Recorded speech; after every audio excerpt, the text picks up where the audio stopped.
கூடாத காரியம் ஒன்றுமே இல்லை. அவரால் கூடாத காரியம் ஒன்றுமே இல்லைங்க. நம்ம செபிப்போம். அப்பா சோத்ரம் சோத்ரம் மனுவில் அந்த ஐடியில் உள்ள அந்த தம்பதிகளுக்காக ஜெபிக்கிறோம். இயேசுவின் நாமத்தினால, இயேசுவின் நாம ஓ கற்பத்தை கலைக்கிற பொல்லாத வல்லமை அந்த குடும்பத்தை விட்டு வெளியேறட்டு இயேசுவின் நாமத்தில்.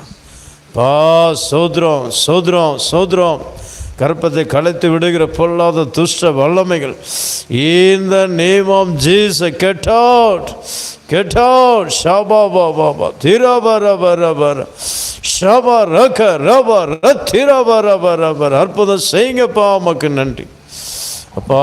சீக்கிரமாக நல்ல சாட்சி கேட்கணும். அற்புதம் செய்வீராக, இந்த பிள்ளைகளுக்கு ஒரு அற்புதம் செய்வீராக. மால் கூடாத காரியம் ஒன்றுமில்லை. குற்றங்கள் குறைகளை மன்னித்து அவர்களை நீர் ஆசீர்வதிப்பீராக. இயேசுவின் நாமத்தில்